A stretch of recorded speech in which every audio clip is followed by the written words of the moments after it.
Welcome back to the Welsh History Podcast. My name is Jonathan, and this is episode 29, The Formations of the Kingdoms After Rome. We have talked a little bit about the beginnings of Britain alone. The 5th century saw a slow and steady and not so steady breakdown of the Roman society. As the administration on a mass scale starts to fall apart, the provinces of Britain become fiefdoms.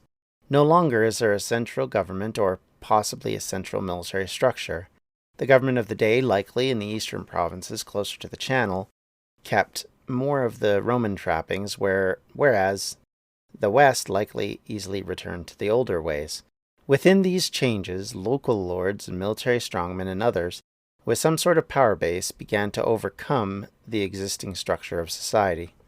In other areas and other places, we have seen that where major power collapses, the structure of society goes with it. Likely this was exacerbated by two key outside elements and one internal one. First, the Roman military retreat took away the police force, the group that dealt with troublemakers, rebels, criminals, and invaders. As they disappeared, in their place appeared to be local militias which struggled against the roaming bands, raiders, and settlers from the north and across the Irish Sea. Second, the Irish and Picts and others had been raiding and settling Britain for a long time.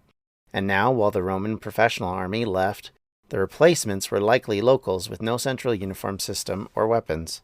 They were a collection of locals who might have been military experienced retired soldiers who knew which way to point a sword. Against well-trained raiders, they were going to struggle. Third, the local authorities began to debate about what to do. This seems evident from the comments of Gildas. To quote, "A council is held to deliberate what means ought to be determined upon, as best the safest to repel such fatal and frequent eruptions and plunderings by the nations mentioned above." In Gildas's view, it was, at least in some parts of Britain, still a sense of common front. What this could also mean is that the heads of local kingdoms or provinces met to agree on what to do about the problem of these raiders and invaders. The Roman thing to do was hire foreigners, mercenaries, to act as federati, and this appears to be what happened. Gildas puts this suggestion down to the Superbo Tyranno Vortigern. Some scholars suggest that this name Vortigern is a pseudonym, but there is evidence that Gern was commonly used in Brythonic proper names, so it may have been a real person. Scholars are less convinced with the documentation of later authors that suggests Vortigern was a high king, but rather a member of or an advisor to an assembly. The fact that Gildas names him as arrogant usurper or proud tyrant gives a sense that he tried at some stage to launch a takeover. Either way, he has no patience for him, and, along with the assembly, is considered lesser for bringing a group of Anglo-Saxons to Britain. Vortigern is the scapegoat for all that comes after. Ancient Welsh literature, history, annals, tales, and legends, like that of Ireland, abound with references to invasions of Wales and other parts of Britain by Irishmen. Claims have been made that the Irish settlers dominated the land of the southwest and northwest Wales. When we talk of the kingdoms of the late antiquity, the Irish feature. The Welsh kingdoms begin likely where the provinces change from civilian to military rule. Likely this happens in the early 5th century. The Assembly of Vortigern may have been the final act of a united British people, or possibly an assembly of small nobles in a district closer to the eastern British lands. We know that Gildas was muddled about some information on earlier Roman-British history, either for the storytelling or because the growing years led to confusion. So one is left to wonder if the Vortigern Assembly, instead of being something of a 5th century invention, is rather something that happened in the mid-4th century, which would make some sense as this was during a massive invasion from the north and the west, and led to what some scholars describe as the end of the villa system in Britain. Certainly, the mid-5th century, the marble buildings of earlier times began to decay and fall into disrepair and disuse. Archaeologists have also noted that coinage fell off again at the end of the 4th century. So much of what held Roman Britain together disappeared in around a generation. The Welsh kingdoms that grew up in this period of darkness may have been little more than old tribal loyalties, or, as I said earlier, strongmen centered around a regional power of military. In this vacuum, the British kingdoms of Godolphin, Damonia, controlled the areas of South Antonine Wall. Reggit controlled the areas near Blackpool. Almet and Eboracum controlled Yorkshire. The most powerful kingdom in Wales for many centuries, Gwynedd, rose in this period, as did Powys and Ceredigion, Erging and Glwysing in the Irish-controlled southwest of Wales, and in the kingdoms of Dymet, Brycheiniog. The Cornish-British controlled the kingdoms of Damonia and kept contact with the outside world, including the Romans and Eastern Empire, from their trade at Tintagel. The kingdom south of the Antonine Wall, also known as Godotin, which may have derived from the Old Iron Age tribe called the Votadini. South of the Antonine Wall lay a people known as the Manau Gothin. Nennius identified this kingdom as the source of Cneda, a tribal leader of the Manau Gothin, called to Gwynedd to lead the people there. He settles near the site of Carnarvon, across the river from the old Roman fort. It was claimed at this point that he had driven off the Irish raiders and was made king of Gwynedd. Saguntium was abandoned in 390, so the Romans were long gone. Nennius says that Cunetha drove out the Acati, who had long time been a thorn in the side of this settlement. Cunetha then is purported to have married Gwal, a daughter of Colhen, from the kingdom of Aboracum. Their son Ceredig and Meridon are the legendary founders of Ceredigion and Merianith. The kingdom of Godolphin was destroyed by Northumbria in the 7th century. Powys, on the other hand, controlled the area around the old hill forts of central Britain. The old Roman province, based around the civitas of Feconium, Corinovium. Powys is a name gleaned from the Latin word pagus, the countryside, or possibly Panicius, dweller of the countryside. Nennius claimed the founder of Powys was Vortigern, the proud tyrant who encouraged the landing of the Saxons. In other words, the kingdom was devalued at its founding. But we are also talking about the opinion of someone who is writing for the Gwynedd histories. Another name mentioned is Cadel Thirandlug, also known as Cadel of the Golden Hilt. Some speculate that Cadel and Vortigern united their kingdoms through marriage and created a later kingdom of the mid-century. If Vortigern truly was the leader in the area around the time of the end of the Roman period, it would make sense that there would be an assembly of nobles based around the old civitas, debating what to do with the raidings in Britain. In the south, the kingdoms of South Wales were much smaller. Some, like Glwysing and Brycheiniog and Gwent, arose around the old Roman forts at Caerleon and Cardiff in the old tribal Siluri lands. Gwent, based in Carwent, was established by the legendary king Cardach Fairfraes, meaning strong arm. These southeastern kingdoms have little historical information to go on beyond the legends historically. The last Welsh kingdom of this period are based in the old tribal lands of the Dymente, and named in the late Roman period was known as Desi, which eventually became known as the kingdom of Dyfed. Desi were migrants from Ireland in the 4th century. The kingdom stretched as far as Swansea, and Gaelic was the major language during the 5th century, pointing to their Irish roots. Their kings claimed to be descendants of Magnus Maximus. It was also suggested that Magnus may have been the one who allowed the Desi to settle in Dyfed. Tryfin mac Ade Brosk was apparently the first king of Dyfed from the house Eilchad Armil. His name means tribune, showing his Roman ancestry or military position, also called Tryfin Farfog, the bearded. Part of the reason why Gwynedd becomes the kingdom we know as much as we do about it, and we have much more historical ground upon, is simply because the historians, the chroniclers, much of the writings that we have survived the time periods later on. Kingdoms, of course, in Wales started to collapse and started to become amalgamated into English kingdoms, or were fought over several times and changed, or they merged into various pseudo-bigger kingdoms, and in sometimes larger, much more stable kingdoms. But the reality of it is that Gwyneth is going to be the focus of much of our podcast for the next few episodes. It is the one that we have the most information on, and certainly once we get closer to the end of the millennium, to the end of the first millennium, we will have a lot more to say about what's going on there, and we'll have a lot better understanding of what's going on there. So keep that in mind as we go, that things are going to be a little sketchy in some parts of Wales at this point. Now, that could be down to a couple of different things. One is it could be the literacy issue. There may not have been enough people writing in the area to know and follow the kings of that neck of the woods. It could be also the simple fact that there were writings, because of course there were monasteries around there, and there may have been chronicles kept, but they were destroyed for various reasons. I mean, not all of what has been written do we have today, even as far back as a few hundred years ago.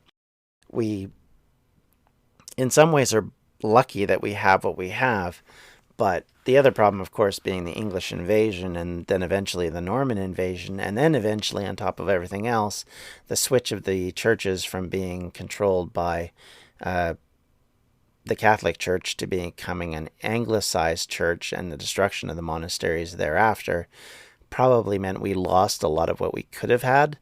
And the reality of it is, I don't think English monarchs would have been terribly excited about old, dead Welsh monarchs, and probably a lot of the records that would have been kept probably were destroyed, and we just lost them. So, unfortunately, it really limits our perspective on things. We know for a fact that this is something even Gildas in the 6th century is complaining about, just the lack of material. And like I said, it could come down to the fact that there was just too much going on. The age was too destabilizing. There just wasn't the ability to write for most of the population, so there wasn't, a wide variety of sources. And then secondly, you don't have a large academically trained populace. And combined with that, the usual people at this time period that are writing are monks. And so if they don't have a safe place to write, if raiding is happening on a constant basis, if you're we honestly don't know how much we lost when the Viking raids happened, for example. So we don't know how much we lost when the Irish raids happened, or any of these other raids or assaults on various monasteries, which were well known for being wealthy areas to steal from, and how much we lost from those destructions alone. And so we are left in darkness in a lot of respects with some of these. This is why I mentioned some of the legendary people, because realistically, they probably are legendary. We may not really know who these leaders were. The idea of Powys being the center of the kingdom of Vortigern may simply be a blackmail or a black eye for Powys from Gwyneth. Gwyneth being, of course, their longtime enemy, who eventually will merge them into what becomes the very short-lived Kingdom of Wales. So they're not well regarded, they're not well respected, they're not kept in high regard because, they're the enemy. And the same goes for other kingdoms in Wales. The other problem you have, and we're going to get into this quite a lot as we talk further into this, is you have a different Welsh custom from the English customs, wherein in English customs, the oldest child gets everything. If the parents die, it was the case that the oldest child would be the inheritor of everything. So when we're talking kingdoms, of course, the oldest child would become the next king of England, or queen, as the case may be. In Wales, it didn't work like that. Each child got their portion, much like how it works today for most people. And because of this, it also divided the kingdoms, because obviously if you had 3 or 4 children, all of a sudden you got to divide the kingdom amongst them. And this created chaos as well, because often it would then weaken those kingdoms and they would struggle. And then combined with that was the fact that the English kings and other kings would then try and sort of create favorites and try and motivate them to fight amongst themselves so that they could divide them up. And we will see more of this as we go through these confrontations and how they worked. But this is the basis of the kingdoms that were set up in the 5th century. These are what come from the Roman traditions. Likely they started out as old provincial locations that were controlled at one time by Roman administrations, then merge into these tribal leaders, or possibly through administrators or military heads that stayed in Britain after the end of the Roman period, these people would have been able, either through money, likely not so much money, but through land, through relations, through power, to control the area. Maybe they were the local thug, who knows? And eventually they come to power. Now, in the case of Gwynedd, because again, we're telling this story from their perspective, you have this idea that this old English kingdom, this old Brythonic kingdom in, an area north of the Hadrian's Wall would send a leader down to run their country, that they would drive out the invaders, that the Irish would be gone, and they would drive out the Saxons, and they would become the predominant power in the area.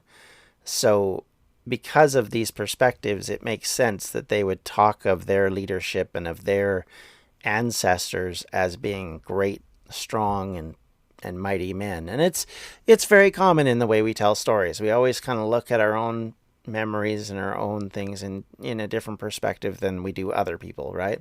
If you don't like someone, they're always typically the bad guy. They're always typically not going to do the right thing. They're always going to make the mistakes. You're always going to see them as in the wrong, and your memories will drive that idea. And it's kind of the same thing for countries. I mean, if you think about it, the ideas that the United States and the Western world had about the Soviet Union, and the Soviet Union had about the Western world, were predominantly told by their own governments. And so you have perspectives on the people that are different from what probably would go on in those places if they actually went there and observed them. Obviously it serves those governments to have that idea of propaganda, as we would call it. And that's effectively what these stories are. These foundational stories are propaganda. They're to show the purity and the rightness of their foundation, and thus the reason why they've become powerful. It justifies who they become because, look where we were. We were so blessed, or so driven, or so God intervened in our behalf to make sure that we became the power source of the area. And honestly, that is very common, and it's as common today as it was back then. And history is colored by these ideas. Propaganda is key to how everything works. And we even today tell ourselves stories about ourselves that are based upon ideas which may be false, or may be colored at the best of perspectives. And just because it's 2016 doesn't mean we don't still do this. And so I think we have to forgive these people for what they say, but yet take what they say with the grain of salt that we should. And understand, again, that we're getting perspectives that aren't necessarily the reality. And of course, Gildas has his own point of view and is colored by that. It's largely religious. Nennius has the religious and the political that he's arguing with. And you have the Anglo-Saxons and Bede with their own versions of that. And we'll continue to confront this even in later periods of time. So it's up to us to evaluate. It's up to you as the listener, to be fair. Is if you go and read about these things, you may come up with totally different opinions than I have. But certainly there is some validity in what they're saying. It's not all rubbish.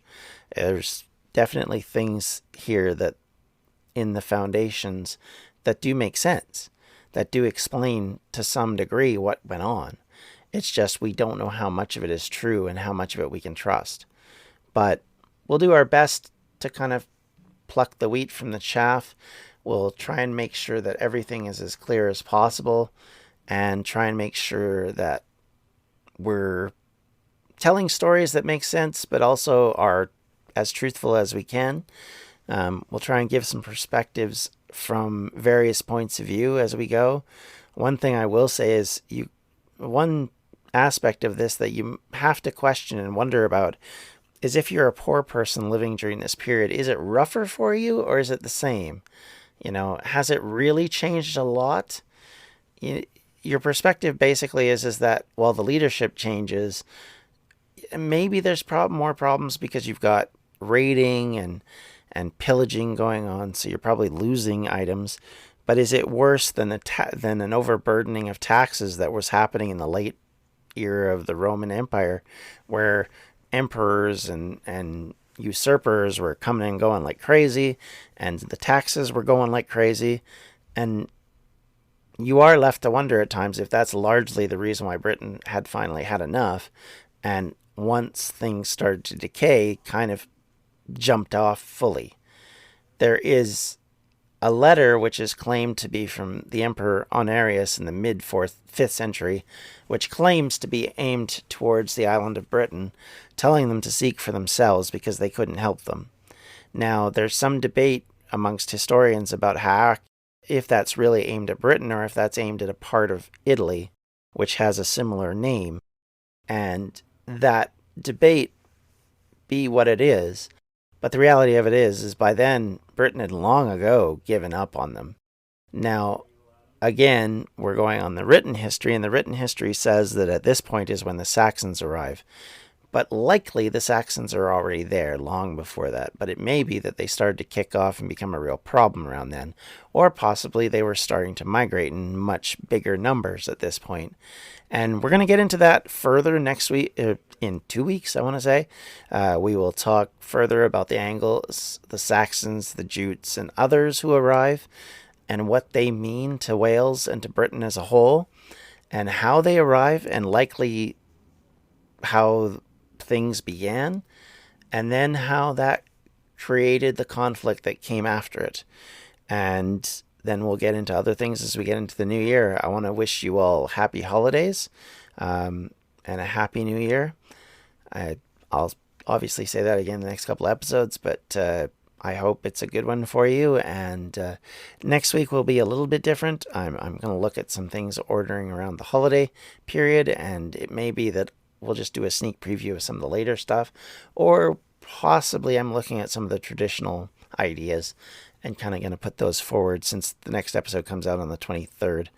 Either way, I hope you guys have a great week. I hope you've had a wonderful December so far, and that you get an opportunity to spend time with people you care about, and be good to one another, and we'll see you later. Thanks a lot, everyone. And you can contact me at the Welsh History Podcast at gmail.com. You can contact me on Twitter at JohnDMP for my personal Twitter account, or at Welsh History Pod. I love feedback. I like it when people are correcting me on my pronunciations or offering me advice on how to pronounce things. I continue to struggle and work on them, and I will try and continue to get better at this. Anyway, until next time, we'll talk to you all later. Have yourselves a great day. Bye-bye. This has been a Distractions Media production. For more information, you can check out everything we do at distractionsmedia.com.